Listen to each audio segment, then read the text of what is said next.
Douglas Cooling and Heating, serving the Birmingham area for 38 years. 988-3706. That's Douglas.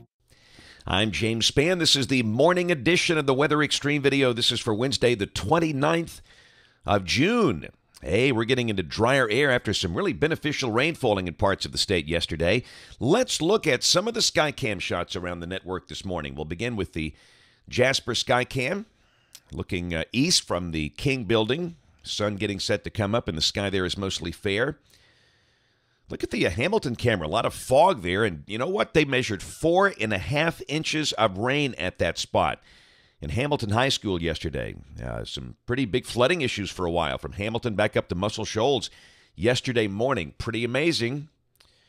And from Tuscaloosa, many of our friends there picked up 1 inch of rain yesterday. And, you know, they have kind of missed out on the afternoon storms a good bit in recent weeks, so they were certainly thankful for that. But this morning, the sky is mostly fair. That's the view coming from the tip-top of the Tuscaloosa County Courthouse looking north.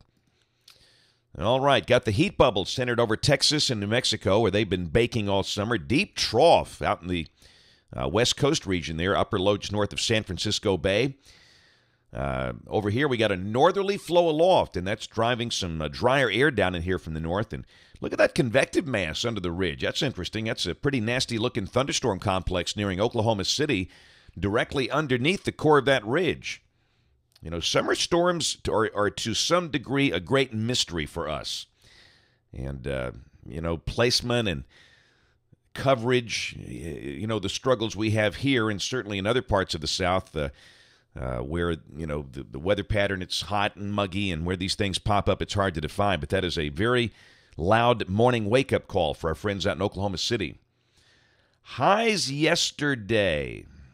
The hot spots out in the desert Southwest, and look at that cool air nosing down into Alabama. And, of course, we all know it's not cool air. It's actually rain-cooled air, where some spots barely got out of the 70s up around the Tennessee border because of morning convection. And that really helped to prevent a major severe weather issue yesterday. But don't worry, the heat will be back. Watch warning map is pretty quiet. Got some wind advisories out west, but the east is just as quiet as could be. Convective outlook today, slight risk over Montana and Idaho. Yeah, it must be summer. And again, you can see how the dry air is nosing down into North Alabama. And tomorrow, the risk stays up north near the Canadian border, and we will be dry as a bone. In fact, really, the weather looks pretty dry for a while. This is the QPF chart, and this is suggesting, and by the way, this is valid through the weekend, through Sunday evening at 7 o'clock. And rain barely enough to measure here.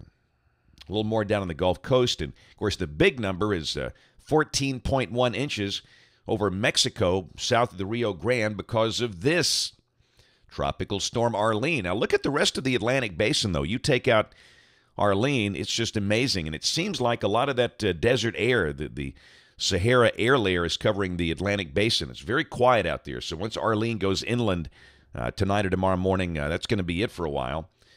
But there's a look at Tropical Storm Arlene, packing sustained winds of 40 miles per hour. This is not a big storm at all. Going to produce a lot of rain for parts of Mexico. It's moving west, and there's the track. Will be coming inland late tonight, early tomorrow morning, way south of Brownsville, Texas, and it will rain itself out over Mexico, so no issue here. Check the GFS. This is the OZ run at 1 o'clock this afternoon.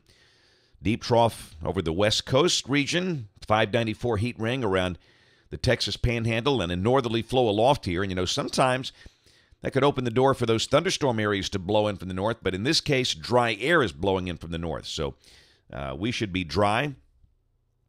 Call it mostly sunny today. Humidity values should be lower, with dew points dropping down into the low 60s. Should make it feel pretty good today. And high, I'd say low 90s, or maybe around 90. Keep in mind now, we've got good soil moisture in a lot of places. I know some of the models want to really run it up toward 100 here in a few days, but I don't think we get there because of the good rains we've had. Tomorrow's sunny and hot. I think mid-90s will fit just about every day through the weekend. There's Friday. We stay dry. Saturday, starting off the holiday weekend. Midsummer, 4th of July. Looks sunny and hot. Same thing on Sunday. Now, moisture will begin to come back. The humidity creeps up, and we've mentioned, a widely scattered storm Sunday afternoon, but, nothing widespread. Again, mid-90s. And there's Monday, and really the ridge is still fairly strong on this run. There's been some wave action on top of the ridge that kind of beat it down in recent runs, but in this case, it looks pretty dry for the 4th of July. So if that keeps up, we'll kind of trend it drier. But for now, we've got the standard, risk of scattered afternoon and evening storms in there. There's Tuesday of next week. And a week from today, moisture levels increase. And again, across the board, mid-90s. And clearly, humidity values will be rising really in that Sunday through Wednesday time frame. We'll jump out to the end of the forecast, July 14th, 594 heat. But it's out west, thank goodness. Boy, you don't want to see that thing cropping up around here in July and August. You know how hot that can get. And down here, moist and muggy, and that would suggest some chance of scattered showers and storms. That's it for the Weather Xtreme video today. We'll have notes on the blog. The next video here by 3:30 or so today. And if you are local to us, we invite you to watch us on television this evening. That's ABC 3340 in Birmingham at 5, 6, and 10. Thanks for watching. Have a wonderful day, and God bless. Being Alabama's news leader means digging deeper to get you the facts, working harder so you have all sides of the story, and not being afraid to tell the truth. Every day you award us by making ABC 3340 Alabama's most watched news. And now the Associated Press has named us Alabama's most outstanding news operation. That's 9 times since 1996, more than all other stations combined. And that's 9 more reasons you should trust the news leader. ABC 3340.